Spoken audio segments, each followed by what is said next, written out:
Hello hello hello. आज की video है फुल धमाका बम्पर प्राइस बिकॉज आज हम देखने वाले हैं कॉस्टिक एम्ब्रिटलमेंट। होता क्या है देखो, एम्ब्रिटलमेंट यानी कि एक तरह से नाजुकपन, ठीक है। कॉस्टिक यानी क्वेश्चन होता है, उससे सावधानी, समथिंग लाइक दैट, ठीक है। सो अपन बॉयलर के अंदर ही बात कर रहे थे, ठीक है। बॉयलर ही चल रहा था तो उसी के अंदर फोर्थ वन अपना मेथड है कॉस्टिक एम्ब्रिटलमेंट, जिसके अंदर ये प्रॉब्लम क्रिएट करते हैं। जैसे अपन ने बाकी 3 प्रॉब्लम्स देखी, लाइक फॉर्मिंग, प्रीमिंग एंड कैरिंग, एक ये हो गई। बॉयलर कोरोजन देखा, उससे पहले एक और देखा था, ठीक है। नाउ अपन देख रहे हैं कॉस्टिक एम्ब्रिटलमेंट कैसे होता है। सो एक तरह से ये फिनोमिना है during which boiler materials become brittle due to the accumulation of the caustic substance. यानी कि कॉस्टिक सब्सटेंस आपस में मिल जाते हैं, जिससे कि वो क्या हो जाता है, ब्रिटल हो जाता है, नाजुक हो जाता है। ओके, जो आपका बॉयलर मटेरियल है, यानी कि एक तो सॉलिड ये कर्टेन आपका, सॉरी टैंक। अब ये यहाँ पर थोड़ा ढीला पड़ जाता है ना, थोड़ा थोड़ा बैंड आ जाते हैं, कुछ चीज़ें क्रैक आ गया। सबसे बड़ी चीज़ वो ही है, इसके अंदर बात होने वाली है क्रैक के ऊपर ही। So it is a type of boiler corrosion, ये एक तरह से जंग लगना ही कहते हैं इसको, which is caused by the high alkali water in the boiler, particularly at those places which are under stress, such as the rivets, joints, bands, with the result that the polymer material become the brittle. आया कुछ समझ में? नहीं आया ना? अब ध्यान से देखो। देखो एक तरह से ये क्या है, कोरोजन का टाइप्स होता है। अब रिवेट्स आप जानते हो, जैसे कि हाँ, अपन क्या करते हैं, आपने इंजीनियरिंग में देखे होंगे इस तरह से, जैसे ट्रेनों के ऊपर आपने देखा है कि जैसे ये गेट होता है एंड उसके पास में से बोल्ट टाइप में होते हैं। एक्चुअली वो बोल्ट नहीं होते हैं, बोट नहीं होते हैं, नट भी नहीं होते, बोल्ट भी नहीं होते, वो रिवेट्स होते हैं, ठीक है। जिनको जैसे हैमर से ठोक ठोक के उनको फ्लैट बनाया जाता है, तो आप देखना कभी। एंड जॉइंट्स हो गए, बैंड्स हो गए, तो उनके बीच में क्या होता है, थोड़ा थोड़ा गैप तो रह ही जाता है। तो अब ऐसा तो है नहीं कि एक सिंगल आप सिंगल चादर या उसको बोलते हैं स्लाइड ले लिया आपने मटेरियल की और उससे बॉयलर बना दिया। नहीं, आप जॉइंट्स जोड़ जोड़ के तो चीज़ें बनाओगे ना, तब जाके आपका एक पूरा कंटेनर बनेगा बॉयलर, ठीक है। तो वो रिवेट्स, जॉइंट्स एंड बैंड्स उसमें होते हैं।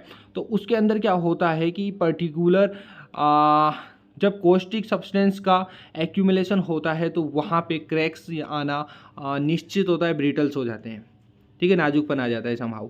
और एक और चीज़ इन्होंने बोली कि जब वाटर को सॉफ्टन किया जाता है, लाइम सोडा प्रोसेस जो हमने देखी थी, तो उसके अंदर क्या होता है, कुछ सोडा बच जाता है। अब वो सोडा क्या होता है, सॉफ्ट पानी में रहता है और वो डिकम्पोज कर देता है हाई प्रेशर के अंदर बॉयलर में, जो NaOH बनाता है, CO2 बनाता है, ठीक है। तो NO2 CO3 जो पानी से रिएक्शन करेगा, ये आपका सोडा है।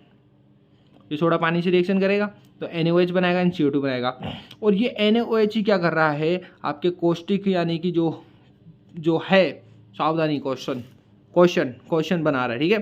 So the formation of NaOH max boiler water caustic. एक डायग्राम के थ्रू समझते हैं। देखो एनोड के थोड़ी सब कुछ इन्होंने यहाँ पे दे दी केमिस्ट्री। यहाँ आप सिंपली समझो, यहाँ पे क्रैक आ गया, ठीक है। कंसंट्रेशन NaOH की यहाँ पे, इंटर आपका ग्रेनुअल रीजन है, समथिंग दिस।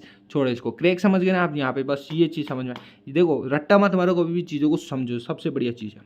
अब इसी के अंदर देखो, this caustic water penetrates into the minute hair cracks present in the inner side of the boiler by the capillary action. Capillary action के थ्रू यहाँ पर क्या होता है, क्रैक्स हो जाते हैं।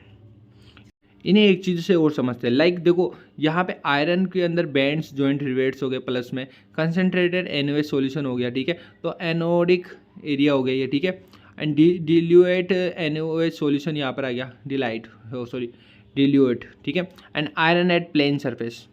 ये तो देखो जॉइंट्स, बैंड्स, रिवेट्स की साइड में आयरन है, ये आपका प्लेन सरफेस पे है, जिस पे NaOH की रिएक्शन है ना, डाइल्यूट होता है। हाँ, गॉट इट, डाइल्यूट NaOH हो गया एंड ये कंसनट्रेटेड NaOH हो गया। तो एनोडिक साइड पे आ गया, ये कैथोडिक साइड पे आ गया। अब कंसनट्रेट एल्कलाइड डिजोल्व होता है आयरन सोडियम इसके साथ में, जो डिकम्पोज करता है आपका short distance away from this place और दिस। यहाँ पे फाइनली देखो आप, ये रिएक्शन होती है वाटर के साथ में, जो NaOH बनाता है एंड Fe3O H2 बनाता है। नाउ फाइनली चीज़ समझो आप, जैसे क्रैक बन गया आपका। अब यहाँ पे क्या होता है, वाटर का इवेपोरेशन हो जाता है and concentration of dissolve NaOH increase हो जाता है पर्टिकुलर एरिया में, जो बार बार उसी सराउंडिंग एरिया में अटैक करता रहता है।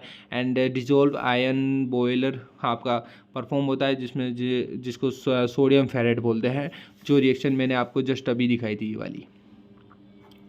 ओके, देन ये रिएक्शन करता है, दोबारा NaOH बना देता है। तो ये NaOH बार बार बनता जाता है, जिसके कारण उसी पर्टिकुलर एरिया में, सराउंडिंग एरिया में क्रैक्स बन जाते हैं। प्रिवेंशन क्या है इस कॉस्टिक एम्ब्रिटलमेंट का, तो देखो pH of the boiler feed water should be 8 to 9 के बीच में होना चाहिए। या आप सोडियम फॉस्फेट यूज कर लो Na3PO4, ठीक है, ताकि वो क्या करेगा यहाँ पर Na2CO3 को बढ़ने नहीं देगा, ठीक है। Excess use of the Na2CO3 should be, पकड़ लो उन चीज़ को कि सोडा लाइम प्रोसेस में Na2CO3 ज़्यादा यूज ही मत करो ताकि बचे ही नहीं। Got it? By adding Na2CO3 tannis, this prevention and infiltration of the NaOH। देखिए बेसिकली 3-4 पॉइंट्स लिखो, काम हो जाएगा। प्रिवेंशन आपको खुद को क्लियर होना चाहिए, जो पॉइंट समझ में आ रहे हैं वो लिख के आओ, रट्टाफिकेशन कहीं मारने का नहीं है। ओके, ये हो गया आपका कॉस्टिंग एम्ब्रिटलमेंट। चलते हैं अब, कल से देखेंगे चैप्टर 2, ठीक है। तो थैंक यू सो मच प्यार देने के लिए। मिलते हैं नेक्स्ट वीडियो के साथ में। चैनल को सब्सक्राइब करो यार, एक टारगेट है मेरा, ये टारगेट नहीं है, एक ड्रीम है, एक सपना देखा मैंने खुली आंखों से, 100 के सब्सक्राइबर, एंड वो भी एजुकेशन वाले चैनल पे। अपन जानते हैं एंटरटेनमेंट हुआ या बाकी चीज़ें, उन पे तो इजीली 100 के हो जाते हैं, लोग शॉर्ट्स बना लेते हैं, पता नहीं क्या क्या करते हैं। लेकिन मैं चाहता हूँ एजुकेशन चैनल के ऊपर भी 100 गया है। काफ़ी लोगों के आए हैं, लेकिन मैं चाहता हूँ मैं एक इंडिविजुअल रहूँगा हमेशा से, और इंडिविजुअल पर्सन के 100 गया है। So please help me to achieve 100 K subscriber. बाकी मैं कोशिश तो कर ही रहा हूँ। Okay, thank you so much. मिलते हैं नेक्स्ट वीडियो के साथ में। जय हिंद, जय भारत। ओके।